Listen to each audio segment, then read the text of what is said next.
magpunta ng London. Ano yung London? Loan dito, London. Ako po yung nangutang ng kapital para makapagsimula. Pero alam niyo po, hindi ko po kinahihiyan na nangutang ako para makapagsimula dito. Alam niyo bakit? Kung hindi ako nangutang, wala akong 3 kotseng ginagamit ngayon. Wala akong bagong bahay. Kung hindi ako nangutang, hindi ako kumikita ngayon ng 20,000 to 50,000 per day. So ang tanong, mga kapatid, gusto niyo bang mangyari sa inyo ang nangyari sa akin? Sa mga audience na malakas sumigaw, tutulungan ko po kayo. Yung unang 3 na mapili ko po, tutulungan ko po sa 7980. Pagharap ko po, yung unang 3 na nakataas ang kamay, tutulungan ko sa 7980. Sigurado yan, okay. 1, 2, 3! Taas, seryoso ako, taas. Ako pipili para maganda-gandang buhok. Pamasko ko sa inyo. Gusto niyo pamasko? Okay, ito sa 2 lola. Member na ba kayo? Hindi pa? O, ikaw, mami, saka ikaw. 2 na to. Isa pa. Nakitaas ka na rin. Okay, sige, ikaw na rin. Pero may requirements po sa 3. 1, 2, 3. 3 lola. May requirements po sa inyo. Sasayaw po tayo dito. Natatanong ko lang po mga edad natin. Tita, ilang taon na po kayo? 53. Nanay, ilang taon na po kayo? 63. 73. 57. Okay, dagdagan pa po natin na isa. Medyo bata-bata naman. Bata. Ilan taon ka na, ma'am? 24. Oy, mas bata pa sa 24. Ilan taon ka na, ma'am? 20. O sige, pwede ka na. O itong 4 na ito, palakpakan po natin. Masaya po ang Pasko niyo, mga tita. Oo, kasi seryoso po kami. Tutulungan talaga namin kayo. Tutulungan po namin kayo ma-realize kung paano magkaroon ng 7980. Realize lang, tita. Okay. Kayong 4 po, tanggalin niyo muna ang personalidad niyo dito, ha? Ito'y para sa ating lahat na, ha? Okay. Sa mga nakaupo po ngayon sa seminar room na to, na ito na ang edad nyo, or malapit-lapit na dito ang edad nyo, at ito pa rin ang problema mo, abay, kabahan ka na sa buhay mo. Ibig sabihin, mga kapatid, kung nasa level ka ng edad na ganito, hanggang ngayon wala ka pa rin pera, ibig sabihin may kulang kang ginagawa. Tama? Dahil kung tama ang pinagagawa mo, dapat sa edad na yan, mayaman ka na. Ngayon sa mga bata naman, gusto nyo bang sumapit sa edad na yan? Na yan pa rin ang problema mo. Sa mga bata, challenge ko kayo. Gusto nyo ba sumapit sa ganitong edad na ito pa rin ang problem? Kapatid, alam mo yung sakit po, yung sakit sa katawan, nagagamot po yan, may tinatawag diagnostic test para malaman gano'ng kalala ang sakit. Alam niyo po ba ang bulsa, sakit sa bulsa? Yan po yung nagagamot. Pero dapat alamin mo ano yung level ng sakit mo. Meron din po diagnostic test sa bulsa. Ngayon dito natin malalaman kung gaano talaga kalala ang sakit mo. Anong taon po ngayon? 2000? Patapos na ang 2013. Problema mo, ang laman ng bulsa. Balikan mo ang nakaraan 5 taon mo. Noong 2008 ba, ito din po ba ang problema nyo? Kapatid, 5 taon ka nang may tumor sa bulsa. Ang tanong, malala o malala? Willing ka bang gamutin? Okay ba sa inyo, tulungan namin kayo gamutin ang sakit sa bulsa? Para for the next 5 years, 2018, financially free ka na o tapos na sakit mo sa bulsa. Tama? O laliman po natin ang mabuti. Ang isang drum po, pag may pumapasok na tubig, yan po yung mapupuno. Pero kung ang drum na yan ay butas, imposibleng mapuno. Kaya ka hindi nakakaipon, ang bulsa butas. Kung may kita ka ng 10,000, ang gastos nyo ay 10,000. 10 minus 10. 0. Magtrabaho ka ng 10 taon, anong sagot po? Any number multiplied by 0, the answer is? So hindi talagang 0. Kahit lifetime, kung itong computation mo, walang mangyayari. So anong babaguhin natin? 2 po. Palakihin mo ang kita mo, bawasan mo ang gastos mo. I-trim mo ng konti ang gastusin. Ano ba yung butas na yan? Yan po yung mga tinatawag na basic needs. Mga pang-araw-araw nating gastusin, ano po yan? Tubig, kuryente, pamasahe, gatas, ang dami yan. Ang tanong, pwede bang tapalan ng ilang butas para mapuno? Yes, huwag kang kumain. Sabi mo sa mga anak mo, lolo, oxygen lang kayo. Anak, inhale, exhale, di ba? O MW, kayong 3, MWF kayo. Yung mga asawa nyo, TTHS, di ba? In short, mga kapatid, tayo po madalas, dito tayo nakapokus sa ilalim, walang tigil ka atitipid. Nangyayari hindi. O para makaluwag-luwag tayo, tipid ng konti. Alam nyo, hindi po yayaman pag dito ka nakapokus. Alam niyo bakit? Scarcity mentality. Turo ng mga nanay natin, tatay natin, anak, kapag maliit ang kumot, matutong? Kaya nga ngayon, namamaluktot ka pa rin. Pag maliit ang kumot, bumili ng malaking kumot. O palaki mo, kita mo. Kapag kulang kita mo, huwag kang magtiis, magpalaki ka ng kita mo. Ito po nakita niyo 780 kapatid, hindi po yung gastos. Tawag niyang kapital. Pag sinabing kapital, sa negosyo, ang tawag hindi sahod o hindi wages. Ang tawag sa kapital, pag kumita yan, ang tawag? Iba po yan. Ito po ang wages, sabi, wages make you a living, but profits make you a fortune. Yayaman po kayo. Alam niyo, after 1 year kong ginagawa ito, may pumapasok na pera sa AIM Global. Umakit ng 100,000 after a year na ginagawa ko to. Imagine, sa'yo mangyari to. Meron kang business, meron kang trabaho. Ito ang ginagastos mo. Ang tanong, mapupuno o aapaw? Pag umapaw, maglagay ka ng mas malaking lalagyan. At dito mo ilagay yung sumosobra mo. Your money makes money. Ayun yung bakit? Pag kayo may pera, nakalagay sa investment, nakakatuwa po niyan. Yung kinikita ng pera mo, minsan sapat na dito. Tama? At darating araw, pati mga wants natin, makukuha mo. Yung pangarap natin. May pangarap po ba ay magandang kotse? Yes. Nangangarap po ba ay magandang bahay? Yes. Kung gusto niyo makuha yan, dapat medyo dumami to. Tama? Dapat mapuno to. Nung ako po, kamitin ko na isang area akong financial advisor. Sabi, Nestor, i-target mo 30 million na investment. Bakit? Kapag nakuha mo yan, yung kinikita niyan, sapat for your wants and for your, kahit wala kang kita, tuloy ang kita ng pera mo. At tawag dito financial freedom. Ang tanong, gusto niyo marating ang financial freedom? Yes. Ang financial freedom po para isang lugar na pupuntahan, medyo malayo. Pag isang lugar malayo, kailangan may sasakyan. Pag malapit, pwede mo lakarin. Ito pong malayong lugar, nire-represent yung sasakyan sa pagkita mo ng pera. Dito natin ma-check kung talagang mararating mo. Okay, nasaan ka bang kategorya ngayon? Isa ka bang self-employed? Isa ka bang empleyado? Isa ka bang negosyante? O isa kang investor? Kapatid, kapag nasa kategorya ang ganito, tinatawag po yan na linear income.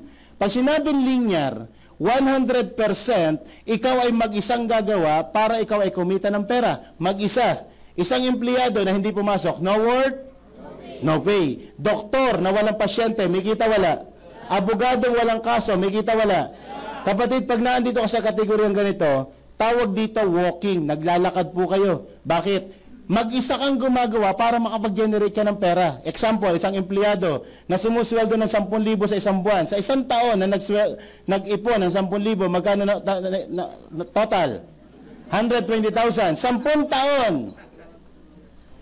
1.2 million. In 10 years, may 1.2 siya kung hindi niya ginastos ang sweldo niya. Ibig sabihin, nakikain sa kapitbahay, nakashampoo, nakiligo. Diba? 10 taon. Sino mga employed doon? Empleyado. Taas ang kamay, mga empleyado. Sir na naka-white. Ilan taon na po kayo?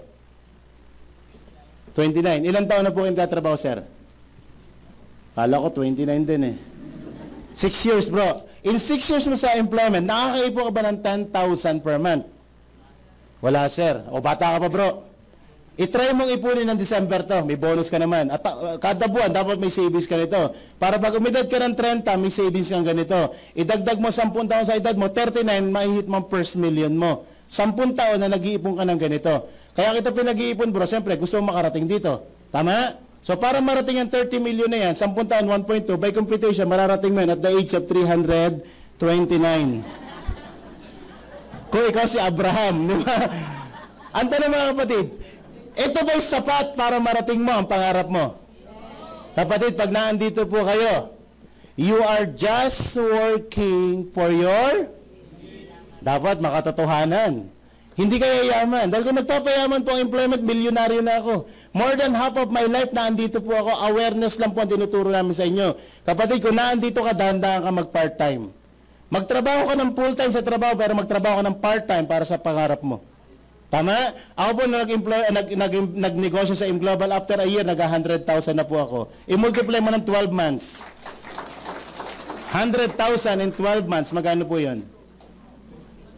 Dapat marami pumapasok sa, sa lalagyan mo. May business ka, may employment ka. Huwag muna kayo mag-resign. Yung iba nakita, sige magre-resign ako bukas. Huwag muna. Huwag kayong mag-resign ngayon kasi gabi na, bukas siguro pwede. At huwag kayong sigurista, mga kapatid. Ano sigurista?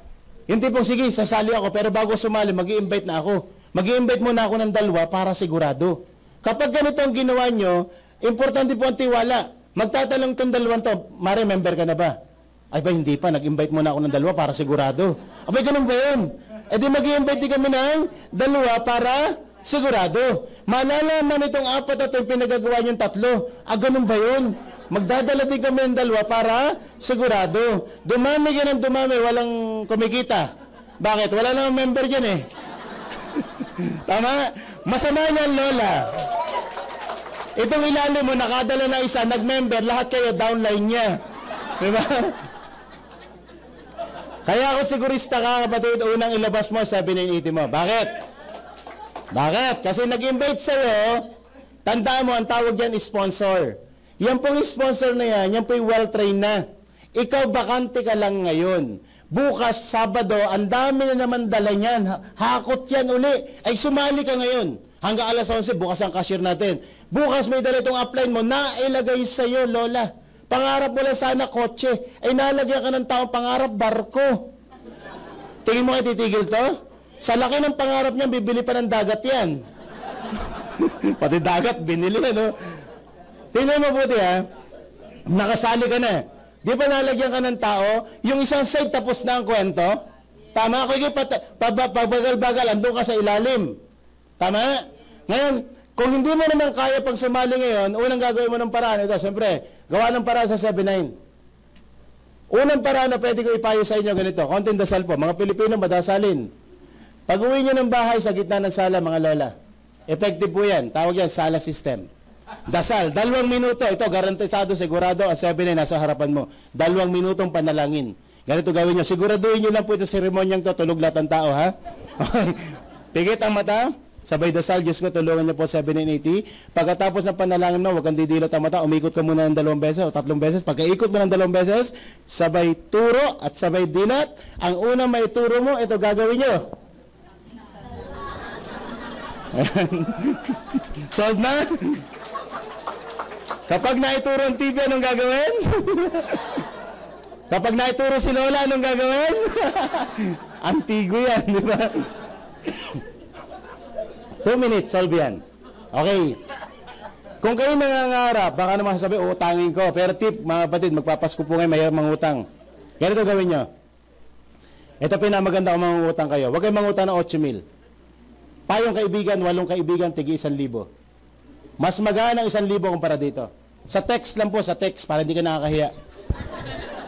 Ito ang text format, kopyahin nyo na rin. Friend, favor naman. Grabe ang nakita ko negosyo, 8,000 ang kapital. Pero may 7,000 na ako. 1,000 lang ang kulang ko. So hindi ka nakakahiya kasi 1,000 lang kulang mo, di ba? Okay. Okay, friend. Bandang huli, lagi mo. Friend, ikaw na huli kong kaibigang malalapitan. Then option, send to all your friends, di ba? Kinabukasan, solve yan, di ba? Kung mga kaibigan nyo, pagkasali, nakapagpasali ka ng 8, sama nakautang ka ng 8 sa 8 kaibigan, tig 1,000, sali. Kinabukasan, balikan mo ang 8 taong nagpautang sa'yo. Bilang pasasalamat, dalhin nyo ang produkto. Pagpraktisan nyo. Yang 8 taong yan hindi makakatanggi sa'yo. Bakit? May utang ka. Diba? Friend, ito yung produkto. Iwanan ko na sa'yo yan. Para saan yan? Utang ko. Diba? Friend, 1,2 yan. 1,000 lang utang ko sa'yo. Ikaw may utang sa akin, friend. Diba? Kapag ang mga friendship mo, medyo hindi kaya ito, option number 2, pwede kang maghanap ng 16 na kaibigan, tigli 500. Mas marami nga lang, pero mas maliit ang hiramin mo. Or pwede gawin yung 32, kung talagang hirap ang mga friendship, tig to 250. Kung hindi kaya, gawin yung 64. Utangan nyo ng 125. Pag ito na inuutang mo sa mga friends mo, isa lang ibig sabihin yan, mga 4 ang friendship mo. Mga ka-FB friend mo, puro 4. 4 plus 4. Anong sagot? Dukha. Pag hindi pa rin kaya ng mga friendship mo to, humanap ka na ng 7-9-18 kaibigan o tangan mo ng tig 5 piso. Anong point? Nagagawa ng paraan? Hindi.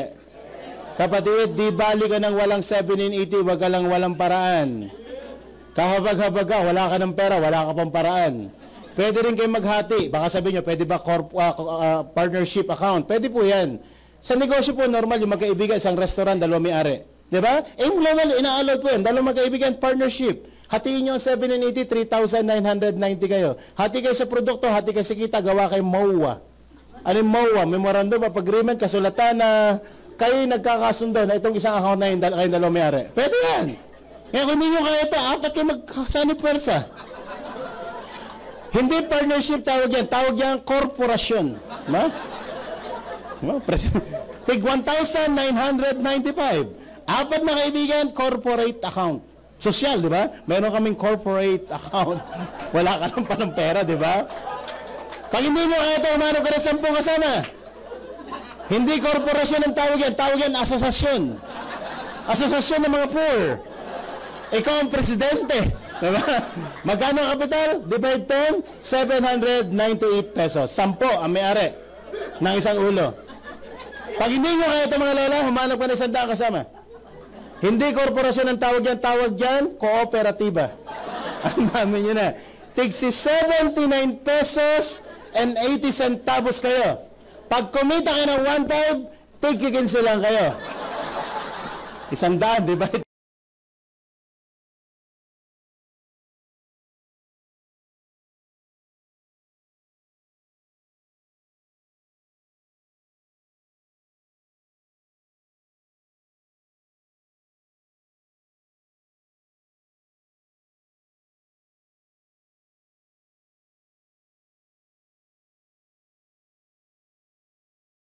O nakasimangot. Ako po kanina pa napatawa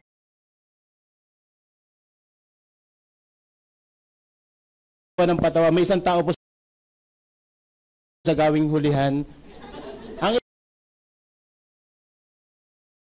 itsura parang binagsakan ng langit at lupa. Lagi nakasimangot. Kahit anong patawa ko, ganito itsura niya.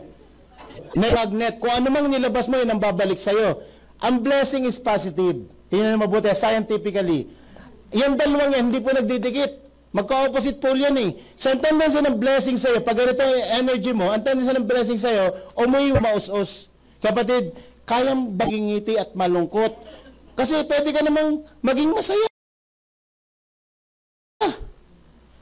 Napagpapractice. Saan to eh? Pag-uwi mo ng bahay. Ang daling mo nito eh. And positive attracts positive. Pero sa salo, wala, pag umapo, salo pa nito. Salo nito. Kaya hanapin nyo ito mamaya. Bakit? Tabihan nyo. Parang tumatalbog sa akin pa rin ang punta. Diba? Napakadali po maging masaya. Wala kang pera, wala ka naman sakit, okay lang yan. Wala kang maganda sa patos, pasalamat ka at may paa ka.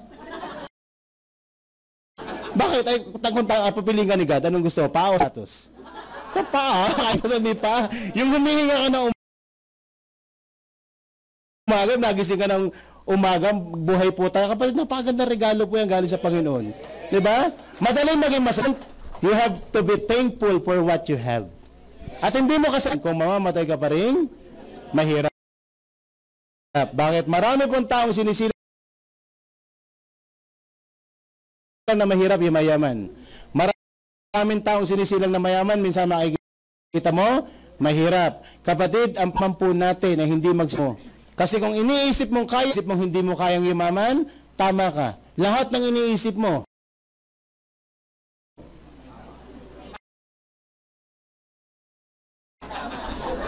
may tama ka. Tama ka. Kapatid, walang mali sa iniisip mo. Yun nangyayari po sa atin ngayon.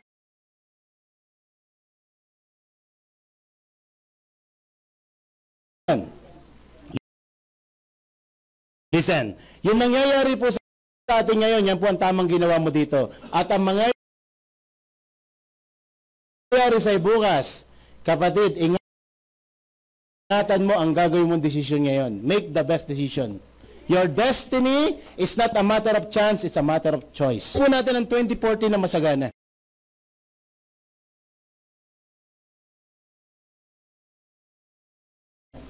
Ito may iwan buwan natin, Pasko ngayon, wala ka na magagawa, December na yan. Kahit maging silent night ka muna ngayon. 2014, magiging jingle bells ka naman. Diba? Okay, tapos na po tayo, balakbak.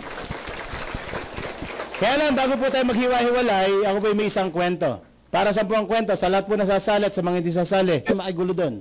Dito po ay magsidaan sa bintana. Nabiro po. Palagi ko naman kahit di ka sumali, meron po kayong lesson natutunan. Tama po ba? O itong kwentong to mga kapatid, tayo po lalabas ng seminar. Dito po puro positive ang tao. Sa labas po, konting warning. Sa labas po, hindi katulad ka energy dito. Pag uwi mo ng bahay, iba na yung aura doon. Saan ka galing? Diba? Yung ngiti mo, iba na yung ano. Guys, itong kwentong to, inihahanda po namin kayo paglabas ng bahay. Kasi alam ko, 90% o 95% ang decision mo, isasali ka na. Tama? Kaya lang sa labas po, meron tinatawag na unggoy. Mga negatibo, ang trabaho yung hatain ka pababa. Itong kwentong to, para mapangalagaan lang po namin na sana yung pangarap mo, kapitan mo na maganda. Okay, ito yung kwento po na isang pamilya na nagpunta po sila ng Baguio para magbakasyon. Kasama po si tatay, si nanay, si ate, si kuya. Pagdating po ng kinabukasan, may kaunting masamang balita. Bakit? Nahulog sa bangin yung sasakyan. Patay ang buong pamilya. Ang sabi ng mga pulis, ano kayong dahilan bakit nahulog ang sasakyan? Ang sabi ng mga pulis, hindi natin kaya i-trace ang dahilan kasi total wreck ang sasakyan, patay lahat ng pasahero, gabi nangyari ang aksidente. Sabi ng mga pulis, tanggalin ang sasakyan, wala nang mangyayari sa investigasyon. Nung tinatanggal ang sasakyan, may nakita pong isang buhay. Ang problema ang buhay, hindi po tao. Ang buhay, yung alaga ng pamilya. Ano yung alaga nila? Isang unggoy. At yung unggoy po, matalinong unggoy. Bakit? Nagsasign language. So sabi ng mga pulis, baka may pwede lang tanongin yung unggoy. Kasi parang gaganon. Tinanong yung unggoy, unggoy, anong ginagawa ni tatay habang umaakit ng Baguio? Ang sabi ni unggoy, naku, naglalasing. Sabi ko, matalino si unggoy. Maaring napasobrang inom kaya nahulog sa sasakyan. Si nanay, anong ginagawa? Binubungangaan yung lasing, nag-aaway pala. Si ate, si kuya, anong ginagawa? Naku, magulo sa sasakyan. May lasing, may bungangera, at may mga bata nag-aaway. Kaya nahulog sa bangin ang sasakyan. Ikaw, unggoy, anong ginagawa mo? Siya pala driver. Nahulog sa bangin. Ano pong lesson ng kwento, mga kapatid? Wala. Ang lesson ng kwento po, ito po, napakasimple po. Yung kwentong yun, representation po ng buhay natin. Ang sasakyan pong pinakikita sa kwento, ito po yung kumpanya na dadaling ka sa Baguio, representing Baguio your pangarap. Mataas po, pupunta sa mataas na lugar. Sino yung pasahero? Tayo. Sino yung, anong bangin? Yung po yung kahirapan na ayaw mong puntahan. Ang gusto mo makarating sa Baguio ng pangarap mo. Ayaw mo ng bangin o gusto mo umahon doon o ayaw mo masadlakan sa bangin ng kahirapan. Sino po yung unggoy na naalam ng direksyon ng pangarap mo? Kapatid po, yan po yung mga tao na nakadikit sa'yo. Yung mga kataong magnanakaw ng pangarap. Mamaya pag uwi niyo po, marami maikialam. Sigurado ako, lalo sa mga lola, sasabi sa lola, matanda, hindi mo na kaya yan. Diba? Malutong na ang puto mo. Diba? Diba? So marami magdi-discourage po sa iyo. At sa akin lang po, kung gusto niyo marating ang pangarap natin, kayo po ang humawak ng direksyon ng desisyon niyo. Okay? Dito sa AIM Global, may mabilis, may mabagal, pero isa lang po ang sinisigurado namin. Kapag nag-AIM Global ka, siguradong yayaman ka. Good morning!